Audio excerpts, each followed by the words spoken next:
مجھے اس عورت پر حیرت ہو رہی تھی، اس کا حلیہ اور خوبصورتی یہی اشارہ دیتے تھے کہ وہ ایک عربی عورت ہے، جبکہ وہ نہ صحیح سے عربی بول پا رہی تھی نہ ہی انگلش میں مجھے اپنی بات سمجھا پا رہی تھی۔ میں ایک ان پڑھ سا انسان تھا جو عربی بالکل نہیں جانتا تھا اور انگلش بھی ٹوٹی پھوٹی مجھے آتی تھی۔ میں ناسمجھی سے اس عورت کو دیکھنے لگا جو مجھے بات سمجھانے کی کوشش کے بعد ناکام ہوئی تو اردو میں بول پڑی۔ کہا، کیا تم پاکستانی ہو؟ میں حیران ہو گیا اور فوراً بولا کہ جی میں پاکستانی ہوں۔ میں سمجھ نہیں پایا وہ عربی عورت اردو کیسے جانتی تھی۔ میری حیرت پر وہ بولی کہ میرا تعلق پاکستان سے ہے، میرا شوہر مجھے 6 سال پہلے بیاہ کر سعودی عرب میں لایا تھا۔ میں متاثر ہوا، اگر وہ اردو نہ بولتی تو کہیں سے بھی پاکستانی عورت نہیں لگ رہی تھی۔ اس کا لباس، انداز اور خوبصورتی بالکل عربی عورتوں جیسی تھی۔ میں نے اسے کہا کہ میں آپ کی کیا مدد کر سکتا ہوں۔ اچانک اس نے مجھ سے جو مطالبہ کیا، میں ہکا بکا رہ گیا اور بے ساختہ اپنی جگہ سے اٹھ کھڑا ہوتا بوکھلا کر بولا کہ میں ایسا نہیں کر سکتا۔ عورت مجھ سے درخواست کرنے لگی، وہ مجھے ناجائز تعلق بنانے کا بول رہی تھی۔ میں ایک مجبور لڑکا تھا، میں نے اپنی زندگی غربت میں گزاری تھی اور ہمیشہ میرے لیے پیسہ بہت اہم رہا تھا، مگر میں بہرحال مسلمان تھا۔ میں نے کبھی اپنی حد سے تجاوز نہیں کیا تھا اور لڑکیوں کے ساتھ ناجائز تعلقات بنانے کا تو میں کبھی سوچ بھی نہیں سکتا تھا۔ میں اپنی منکوحہ سے شدید محبت کرتا تھا اور اسی کے ساتھ مخلص تھا۔ اس وقت ویسے بھی میں روزے کی حالت میں تھا۔ میں نے اسے کہا کہ تم مسلمان ہو، تمہیں بھی پتہ ہے کہ ناجائز تعلقات کبیرہ گناہ ہے اور روزے کی حالت میں تو ویسے بھی یہ سب کرنا جائز نہیں ہوتا۔ وہ مجھ سے ضد کرنے لگی، بولی کہ بس 1 گھنٹے کی بات ہے، تم میرا یہ کام کر دو، بدلے میں تمہیں 5000 ریال مل جائیں گے۔ میں نے اسے کہا کہ میں یہ گناہ نہیں کر سکتا، روزے کی حالت میں تو بالکل نہیں، میرا روزہ ضائع ہو جائے گا۔ مجھے حیرت تھی کوئی عورت خود اپنے ساتھ یہ سب کیسے کروا سکتی تھی۔ مجھ سے ضد کرنے لگی، میری الجھن بڑھتی جا رہی تھی۔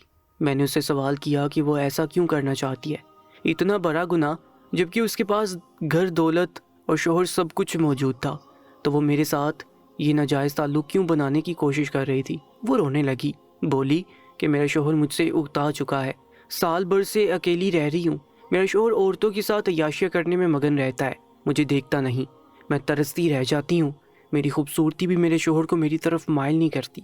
مجھے یہ سن کر افسوس ہوا، نہ جانے وہ کیسا مرد تھا جو اتنی حسین بیوی کو اکیلا چھوڑ کر دوسری عورتوں کے پاس وقت گزاری کر رہا تھا۔ میں نے کہا مجھے تمہارے ساتھ ہمدردی ہے، مگر سچ تو یہ ہے کہ تمہارا شوہر بھی گناہ کر رہا ہے، تم بھی وہی کرنا چاہ رہی ہو، یہ تو غلط بات ہے۔ اگر تمہارا شوہر تمہیں توجہ نہیں دیتا تو تمہیں اس سے طلاق لے لینی چاہیے اور کسی اور مرد سے نکاح کر لینا چاہیے، ایسا مرد جو تمہیں محبت سے رکھے۔ وہ نفی میں سر ہلا کر بولی، میں پاکستان کے ایک غریب گھرانے سے تعلق رکھتی تھی، میرے شوہر کو میں پسند آ گئی، اس نے میرے گھر والوں کو پیسے دے کر مجھ سے نکاح کیا اور سعودیہ میں لے آیا۔ اس نے میرے ساتھ 4 سال خوشی سے گزارے، مگر اس کے بعد وہ مجھ سے دور ہونے لگا، میری اولاد نہیں ہو رہی تھی، مجھے لگا شوہر کو اولاد چاہیے، اس لیے وہ مجھ سے بیزار ہو رہا ہے۔ میں پریشان تھی، میں نے شوہر سے علاج کروانے کا کہا تو وہ بولا کہ مجھے تم سے اولاد نہیں چاہیے۔ میں حیران رہ گئی تھی۔ اس روز مجھے پتہ چلا میرے شوہر کی خاندانی بیوی پہلے سے موجود تھی اور اس کی وہاں سے اولاد بھی تھی، اسے مجھ سے اولاد نہیں چاہیے تھی، میں تو اس کا صرف ایک کھلونا تھی۔ پھر اپنا شوہر مجھ سے بیزار ہوتا چلا گیا اور دور ہونے لگا۔ میں اس کو خوش کرنے کے لیے جتن کرنے لگی، خود کو سجا کر رکھتی۔ میں نے عربی عورتوں والے انداز اپنا لیے کیونکہ میں ہر وقت محسوس کرتی تھی میرے شوہر کو عربی عورتوں میں دلچسپی تھی۔ میں ویسے ہی بن گئی، مگر میرا شوہر مجھ سے اکتا چکا تھا۔ اب 1 سال سے وہ دوسری عورتوں کے ساتھ عیاشی کرتا ہے اور مجھے دیکھتا تک نہیں ہے۔ کہنے لگی میں اس کے خرچے پر پلتی ہوں، میری مجبوری یہ ہے کہ میں طلاق نہیں لے سکتی کیونکہ میرے گھر والوں کو بھی میں ہی پیسہ بھیجتی ہوں اور یہ سب صرف میرے شوہر کی وجہ سے ممکن ہے۔ وہ روتے ہوئے بولی کہ اگر میرا شوہر دوسری عورتوں کے ساتھ عیاشی کر سکتا ہے تو میں کیوں نہیں؟ مجھے گناہ سے فرق نہیں پڑتا، بس تم میری خواہش پوری کر دو تو میں تمہیں ڈھیروں پیسے دوں گی۔ اگر 5000 ریال تمہارے لیے کم ہے تو میں 1000 مزید بڑھا سکتی ہوں۔ وہ مجھے اپنی کہانی سنا کر منتیں کرنے لگی، وہ جتنی بھی قابل رحم حال میں تھی، مگر اس کا یہ مطالبہ ٹھیک نہ تھا۔ میں نے صاف الفاظ میں کہا کہ وہ چاہے مجھے 10,000 ریال بھی دے، میں اپنا روزہ خراب نہیں کرنا چاہتا۔ اس نے کہا میں انتظار کر لیتی ہوں، تم افطاری کر لینا، اس کے بعد میری خواہش پوری کر دو اور پھر جہاں چاہے چلے جاؤ۔ اس نے 1000 ریال مزید نکال کر میرے پاس رکھ دیے اور مجھے سوالیہ نظروں سے دیکھنے لگی۔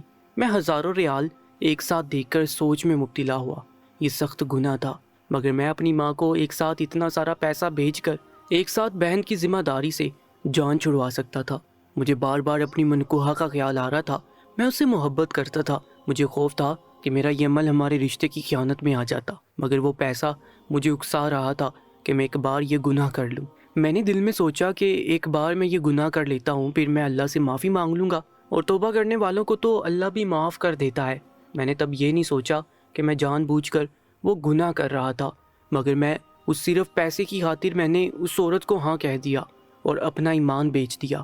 افطاری کرنے کے بعد میں نے اس عورت کی خواہش کے مطابق اس کے ساتھ جنسی تعلق قائم کر لیا۔ میں ناجائز کام کر کے واپس اس فلیٹ سے چلا گیا۔ میرا ضمیر مجھے بار بار ملامت کر رہا تھا۔ غلطی کر لینے کے بعد مجھے احساس ہونے لگا کہ میں نے غلط کیا ہے۔ وہ پیسہ مجھے ناک کی طرح ڈسنے لگا۔ پہلی بار کیا جانے والا گناہ مجھے گھبراہٹ میں مبتلا کر رہا تھا۔ میں ایک مسجد میں جا کر سجدے میں رونے لگا، اللہ سے معافی مانگنے لگا۔ میں نے توبہ کی کہ میں دوبارہ ایسا گناہ کبھی نہیں کروں گا، میں اپنی بیوی سے مخلص رہوں گا۔ سجدے میں رو رو کر مجھے کچھ سکون ملا تو میں واپس آ گیا۔ کچھ دن ایسے گزر گئے مگر میرے دماغ سے وہ گناہ نہیں جاتا تھا۔ مجھے شرمندگی ہونے لگتی تھی۔ میری ماں بہنوں نے ہمیشہ عزت کی زندگی گزاری تھی، میری بیوی بھی شریف، با پردہ اور معصوم سی لڑکی تھی۔ مجھے رہ رہ کر احساس ہو رہا تھا کہ میں ساری زندگی اس بات کو بھلا نہیں سکوں گا۔ میں نے جان بوجھ کر گناہ کیا تھا۔ کتنے روز میرے اسی سوچ میں گزر گئے، مگر ایک ہفتے بعد اچانک وہی عورت پھر سے میرے سامنے آ گئی اور مجھے پیسہ دے کر بولی کہ میرا کام کر دو۔ میں بوکھلا گیا۔ اس بار اس نے 10,000 ریال دیے تھے۔ میں پریشان ہونے لگا۔ وہ بولی انکار مت کرنا، ہم دونوں پاکستانی ہیں، ہمیں پتہ ہے گھروں کو چلانا کتنا مشکل ہوتا ہے وہاں۔ میں مجبور ہوں، اب اکیلی نہیں رہ سکتی۔ وہ مجھ سے منتیں کرنے لگی، بولی کہ مجھے صرف 1 گھنٹہ دے دو، تمہارے پاس پیسے آ جائیں گے، تمہاری ضرورت پیسہ ہے اور مجھے ایک مرد چاہیے۔ میں جو توبہ کر چکا تھا اور اللہ سے معافی مانگ چکا تھا، پھر سے لالچ میں آ گیا۔ کچھ اس خوبصورت عورت کے حسن کا جادو بھی میرے سر پر چڑھ رہا تھا۔ وہ عورت اپنا آپ مجھے بار بار پیش کر رہی تھی۔ مجھ جیسا کمزور ایمان کا مرد خود پر قابو نہیں رکھ پایا تھا۔ میں سوچنے لگا کہ میرے گھر والے پاکستان میں رہتے ہیں، میری منکوہا کبھی زندگی میں اس عورت سے نہیں مل سکے گی۔ اگر میں یہ سچ کسی کو نہیں بتاؤں گا تو کبھی کوئی نہیں جان سکے گا۔ اس میں حرج کیا تھا؟ 1 گھنٹہ اس عورت کو خوشی دے کر میں ہزاروں ریال کما لیتا۔ کہاں پورا دن لوگوں کے سامنے جولی پھیلا کر بیٹھنا اور کہاں 1 گھنٹے میں ہزاروں ریال کمانا۔ میں لالچ میں آ گیا، جبکہ اس سے صرف اس عورت کی خوشی نہیں، میری اپنی تسکین بھی پوری ہو رہی تھی۔ میں گناہ پر مائل ہو چکا تھا۔ گناہ کی کشش ہی ایسی تھی کہ مجھے وہ کام کرنے میں مزہ آنے لگا تھا۔ میں اس عورت کے ساتھ چل پڑا۔ گھنٹے کی بات ہوئی تھی مگر میں پوری رات اس عورت کے پاس رہا۔ وہ خوش ہو گئی، بولی ہمارے درمیان ایک بہترین تعلق بن چکا ہے، میں تمہارے ساتھ اچھا محسوس کرتی ہوں اور مطمئن رہتی ہوں کہ تم کبھی مجھے لوگوں کے سامنے رسوا نہیں کرو گے۔ بولی میرے شوہر کو خبر نہیں ہوگی، نہ ہی تمہارے گھر والوں کو خبر ہوگی، ہم دونوں چھپ کر اپنی خوشی اور تسکین پوری کرتے رہیں گے۔ مجھے بھی اس کی بات سے اتفاق ہوا تھا۔ اس کے بعد میرا یہی معمول بن گیا، کبھی 5-6 دن بعد تو کبھی 9-10 دن بعد وہ عورت میرے پاس آ جاتی تھی، مجھے ہزاروں ریال ایک ساتھ پکڑا کر 1 گھنٹے کے لیے لی جاتی تھی۔ میں نے سنا تھا کہ مرد عورتوں کو کھلونے کی طرح استعمال کرتے ہیں، کبھی نہیں سنا تھا کہ ایک مرد بھی عورت کا کھلونا بن سکتا ہے۔ وہ جب چاہتی تھی چلی آتی تھی اور مجھے پیسے دے کر اپنے ساتھ لے جاتی تھی۔ مجھے بھی گناہ میں لذت محسوس ہونے لگی تھی۔ پیسہ میری عقل و شعور پر تالے لگا گیا۔ میں چپ چاپ پیسہ لے کر اس کے ساتھ چل پڑتا تھا۔ گھر میں ہزاروں ریال بھیجنے لگا۔ میری ایک بہن کی دھوم دھام سے شادی ہو گئی اور دوسری کا بھی رشتہ ہو گیا۔ میں نے والدہ سے کہہ دیا کہ اب جلد از جلد بہنوں کے اچھے اچھے گھروں میں رشتے دیکھ کر ان کی شادیاں کر دیں اور خرچے کی بالکل پرواہ نہ کریں۔ مجھے وہ عورت مل چکی تھی اور میں جانتا تھا کہ میں اس سے جب بھی پیسہ مانگتا وہ مجھے دے دیتی، کیونکہ اس کے بدلے مجھ سے نہایت برا کام لے رہی تھی۔ میں نے اسے کبھی اس کو تنگ نہیں کیا تھا، مگر ایک بات حیران کن تھی کہ کبھی میرا سامنا اس کے شوہر سے نہیں ہو پایا تھا۔ مجھے افسوس ہوا، واقعی اس عورت کا شوہر اس کے پاس کبھی آتا ہی نہیں تھا۔ وہ مجھے رو رو کر اپنی دکھی کہانیاں سناتی رہتی اور میری رحم دلی بٹورتی رہتی۔ میں بھی اس کا ہمدرد بن گیا اور جب وہ اشارہ کرتی فوراً اس کے پاس پہنچ جاتا تھا۔ شروع میں میرے اندر جو گناہ کا احساس ہوتا تھا وہ بھی کم ہونے لگا۔ میں ہر بار توبہ کرتا، اللہ سے معافی مانگتا اور پھر سے وہی گناہ کر لیتا۔ میں یہ سوچ کر مطمئن تھا کہ انسان جتنا بھی گناہ کر لے، اللہ سے توبہ کرتا رہے تو معافی مل جاتی ہے۔ میں یہ فرق نہیں پہچان سکا کہ جو گناہ جان بوجھ کر کیا جائے اور جو توبہ بار بار توڑی جائے تو اللہ بھی ناراض ہو جاتا ہے۔ میں بھول کر ہوئے گناہ کو جان بوجھ کر کیے گئے گناہ میں مکس کر چکا تھا اور اسی بات پر مطمئن تھا کہ میں اللہ سے توبہ کر کے اپنے گناہ ساتھ ساتھ دھلوا رہا ہوں۔ میں اب بھی بھیک کے پیسے جمع کرتا تھا، مگر اب مجھے آسانی یہ تھی کہ ہفتے یا 10 دن بعد وہ عورت بھی ہزاروں ریال مجھے دے دیتی تھی۔ میں پیسہ جمع کرنے لگا۔ ایک روز میں نے اسے کہا کہ اگر کبھی تمہارا شوہر واپس لوٹ آئے اور تم سے معافی مانگے تو کیا تم معاف کر دو گی؟ مجھے اندر ہی اندر بے چینی تھی۔ اگر اس عورت کا شوہر کبھی لوٹ آیا اور اسے میری ضرورت نہ رہی تو میں اتنا پیسہ کہاں سے لوں گا، اور جو گناہ کی لذت مجھے لگ چکی تھی میں وہ شوق کیسے پورا کروں گا؟ میرے سوال پر وہ عورت ہنس پڑی اور بولی کہ ایسا کبھی نہیں ہوگا، میرا شوہر اب کبھی میرے پاس نہیں آئے گا۔ میں نے کہا مرد کا کچھ پتہ نہیں ہوتا۔ وہ بولی میرا شوہر مجھے طلاق دے چکا ہے۔ مجھے جھٹکا لگا، ایسا کب ہوا تھا؟ اس نے تو مجھ سے کہا تھا کہ میں شوہر سے طلاق نہیں لے سکتی۔ وہ بولی تمہیں راضی کرنے کے لیے مجھے جھوٹ بولنا پڑا۔ یہ سچ ہے کہ میرا شوہر مجھے پاکستان سے رخصت کروا کر لایا تھا اور مجھے سعودیہ میں 6 سال ہو چکے ہیں، مگر میرے شوہر نے مجھے 1 سال بعد ہی طلاق دے دی تھی اور یہ فلیٹ مجھے حق مہر میں ملا تھا۔ میں 4-5 سال اکیلی رہی اور اپنے گھر والوں کے لیے خود کما کما کر پیسہ بھیجتی رہی۔ میں اس کی بات پر ٹھٹک گیا۔ میں نے اسے سوال کیا وہ ایسی کون سی نوکری کرتی ہے جس سے اسے اتنا پیسہ مل جاتا ہے کہ فلیٹ میں عیش سے رہ رہی ہے، مہنگا کپڑا پہنتی ہے، گھر والوں کو پیسہ بھیجتی اور مجھے دیتی تھی۔ وہ نظر چرا کر بولی اس بات کو چھوڑو، یہ بات مانی نہیں رکھتی۔ بہرحال میں نے تم سے اس لیے جھوٹ بولا کیونکہ مجھے خوف تھا کہ مجھے اکیلی عورت جان کر تم مجھے نقصان پہنچاؤ گے، اس لیے میں نے تمہیں ڈرانے کے لیے جھوٹ بولا تھا، مگر اب میں تمہیں بہت اچھے سے جان چکی ہوں، اس لیے میں تمہیں سچ بتا رہی ہوں۔ میرا اپنے شوہر سے کوئی تعلق نہیں رہا۔ مجھے افسوس ہوا اور تجسس بھی ہونے لگا۔ میں کتنے دن سوچتا رہا اگر وہ اکیلی تھی تو اس نے کسی اور مرد سے شادی کیوں نہیں کی تھی؟ وہ اپنی ضرورت مجھ جیسے انجان مرد سے پوری کرنے کی بجائے شادی کر کے شوہر کے ساتھ رہ سکتی تھی۔ میں اس سے یہ بات پوچھ نہیں پایا کیونکہ میرے ان سوالات پر وہ بیزار ہونے لگتی اور میں اسے خود سے بیزار نہیں کرنا چاہتا تھا۔ اب وہ عورت میری ضرورت بن چکی تھی۔ اس نے مجھے بتایا تھا کہ وہ زیادہ پڑھی لکھی بھی نہیں ہے۔ مجھے حیرت اس بات کی ہوئی تھی کہ جب وہ تعلیم یافتہ نہیں تھی تو کیا کام کرتی تھی جس سے اسے اتنا پیسہ ملتا کہ وہ مجھے ہزاروں ریال 1 گھنٹے کے لیے پکڑا دیتی تھی۔ میں اس کے بارے میں متجسس ضرور ہوا تھا مگر میں نے زیادہ جاننے کی کوشش نہیں کی۔ اس دوران میری 2 بہنوں کی شادیاں ہو چکی تھی اور تیسری بہن کا نکاح چند دنوں میں طے تھا۔ میں مطمئن تھا جلد میری باقی 2 بہنوں کی بھی شادی ہو جاتی اور میں جمع شدہ رقم سے پاکستان جا کر کاروبار کر لیتا، اس لیے پیسہ بچانے لگا۔ اپنی ماں کو کم پیسے بھیجتا تھا۔ میری سلیقہ مند ماں اسی پیسوں میں ہی گزارا کر کے اخراجات پورے کر لیتی تھی۔ میرے پاس اتنی رقم جمع ہو گئی تھی کہ پاکستان میں ایک چھوٹی دکان بنا لیتا۔ میرے ہر وقت دباؤ کی وجہ سے میری والدہ پریشان رہنے لگی اور میری بہنوں کے چھوٹی عمروں میں ہی رشتے کر کے شادیاں کرنے لگی۔ آخری بہن کی جب شادی ہونے لگی تو والدہ نے مجھ سے کہا کہ میں اس کے ساتھ تمہاری دلہن کی بھی رخصتی کرنا چاہتی ہوں، اس لیے اگر تم سے ہو سکے تو پاکستان چلے آؤ۔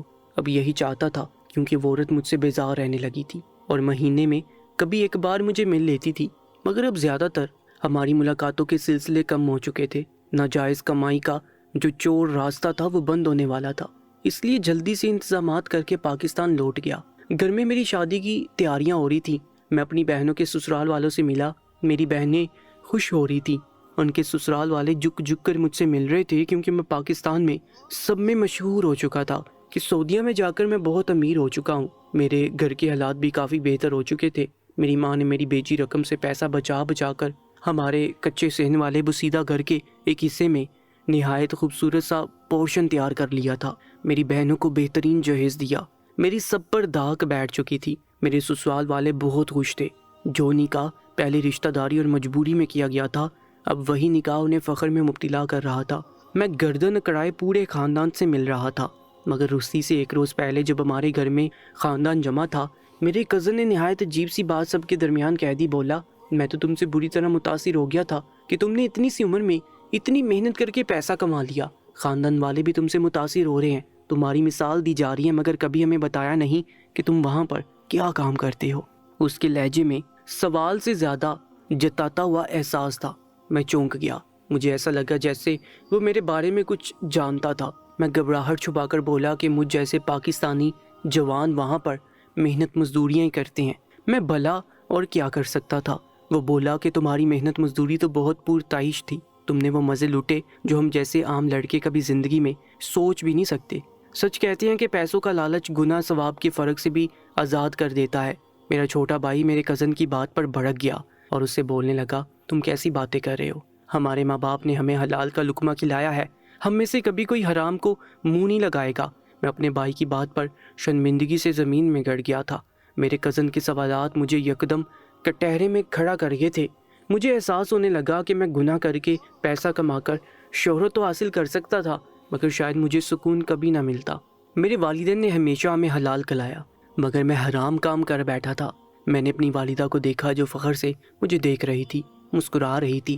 انہیں میرے کزن کی باتوں کا برا نہیں لگا تھا۔ نرمی سے بولی کہ بیٹا، جب دل میں چور نہ ہو تو اطمینان سے رہتے ہیں، کیونکہ گھر کے حالات ٹھیک ہونے لگے تو کئی حاسد نظر لگاتے ہیں۔ میری والدہ کی بات پر میرے کزن کا چہرہ سرخ ہو گیا تھا، جبکہ میں شرمندگی سے نظریں چرا گیا تھا۔ میں اپنی ماں کو کیسے بتاتا کہ میرے دل میں چور بھی تھا اور میں اپنے گناہ پر شرمندہ بھی ہو رہا تھا۔ میرے کزن نے کہا کہ آپ سب کو میری بات پہ یقین نہیں آ رہا۔ میری ماں سے بولا، خالہ آپ نے کبھی یہ جاننے کی کوشش ہی نہیں کی آپ کا بیٹا کیا کام کرتا ہے۔ تب میرے کزن نے سب کے درمیان جو دھماکہ کیا وہ میری روح کے پر خدشے اڑا گیا تھا۔ میرے کزن نے سب کو بتایا کہ کسی نہایت مشہور ویب سائٹ پر میری اس خوبصورت عورت کی نازیبا ویڈیوز بہت وائرل ہو چکی تھی، اور اتنا پیسہ مجھے یقیناً انہی ویڈیوز سے مل رہا تھا۔ میں ہکا بکا رہ گیا۔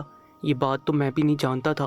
میں گناہ ضرور کرتا تھا، مگر مجھے یہ اندازہ نہیں تھا کہ ہمارے درمیان بننے والے اس ناجائز تعلقات کی ویڈیوز بنتی تھی۔ میں نے گھبرا کر اپنے کزن سے کہا کہ تم یہ کیسی باتیں کر رہے ہو، ایسا نہیں ہو سکتا۔ وہ بولا کہ یہ کہنے کی کوشش بالکل مت کرنا کہ وہ جھوٹی ویڈیو ہے۔ کسی لڑکی کو تو جال میں پھنسایا جا سکتا ہے، مگر ایک مرد کبھی کسی کے جال میں نہیں پھنس سکتا۔ تم اپنی مرضی سے اس عورت کے ساتھ تعلقات بناتے ہو، پھر وہ ویڈیوز اس ویب سائٹ پر ڈال کر پیسہ کماتے ہو۔ میرے کزن نے جب میرے سامنے وہ ویڈیو رکھی تو میں صدمے اور شرمندگی سے اپنی جگہ جم کر رہ گیا۔ مجھے اس روز پتہ چلا اس عورت کا کیا کاروبار تھا جس سے وہ لاکھوں کما رہی تھی۔ اس کے لیے چند ہزار ریال مجھے دینا سستی ترین قیمت تھی۔ جو گناہ میں چھپ کر کرتا تھا وہ پوری دنیا دیکھ رہی تھی۔ میں شرم سے مرنے والا ہو گیا۔ سب خاندان والے مجھے لعن طعن کرنے لگے۔ میرے سسرال تک یہ بات پہنچ چکی تھی۔ ان لوگوں نے رخصتی کی بجائے طلاق کا مطالبہ کر دیا، کیونکہ مجھ جیسے بدکار مرد کے ساتھ وہ اپنی بیٹی کو بیاہنا نہیں چاہتے تھے۔ میری بہنوں کے لیے مسائل کھڑے ہو گئے۔ میری آخری بہن کا بھی رشتہ ٹوٹ گیا۔ میری ماں ان پے در پے صدموں پر ایک روز سینہ مسلتی زمین پر ڈہ گئی۔ میں ہاس باختہ ہو گیا۔ ہسپتال جا کر پتہ چلا میری ماں کو دل کا دورہ لگا تھا۔ میں نے علاج پر خوب پیسہ بہایا۔ وہ سنبھلی تو مجھے دیکھنے سے انکار کر دیا۔ میرے بھائی بھی مجھے نفرت بھری نظروں سے دیکھ رہے تھے۔ بار بار کیے جانے والا گناہ اور اس کے بعد جھوٹی توبہ نے مجھے لوگوں میں رسوا کر دیا تھا۔ اپنی محبت کو پانے سے ایک روز پہلے اسے کھو دیا تھا۔ میری بہنیں سسرال میں آج تک میری وجہ سے تانے سنتی ہیں اور شرمندگی سے سر جھکا کے رہتی ہیں۔ میری ماں ہمارے اس کچے صحن کے کونے میں موجود انہی پرانے کمروں میں میرے بھائیوں کے ساتھ اور ایک ہماری بہن کے ساتھ رہتی ہے۔ میرے گھر والوں نے مجھ سے تعلق ختم کر لیا۔ جو پیسہ میں نے محنت سے کمایا تھا اسے بھی سب نے حرام مان لیا۔ میرے بھائی محنت مزدوری کر کے ماں اور بہن کو کھلاتے ہیں، اور میں اپنی حرام کی کمائی سے بنے اس خوبصورت پورشن میں اکیلا بڑا اپنے گناہوں پر روتا رہتا ہوں۔ نہ جانے اس عورت کو اس ذلت سے فرق پڑتا تھا یا نہیں، مگر میں رسوا ہو گیا تھا۔ میں سب سے یہی کہوں گا، گناہ کرنے سے بچنا چاہیے۔ جھوٹی توبہ اور چھپے ہوئے گناہ دنیا چاہے نہ دیکھ سکے، مگر اللہ دیکھ رہا ہے، اور بے شک ذلت اور عزت اللہ کے ہاتھ میں ہے۔ اس ویڈیو کو جتنا زیادہ ہو سکے اپنے مسلمان بھائیوں کے ساتھ ضرور شیئر کیجیے گا، تاکہ جو کوئی ایسا گناہ کر رہا ہے وہ باز آ جائے اور توبہ کر لے۔ مزید ویڈیوز کے لیے ہمارے یوٹیوب چینل کو سبسکرائب کر کے ساتھ موجود بیل آئیکن پر بھی کلک کر لیجیے گا۔ اپنا بہت زیادہ خیال رکھا کریں۔ انشاءاللہ ملاقات ہوگی ایک نئی کہانی کے ساتھ۔ تب تک کے لیے اللہ نگہبان۔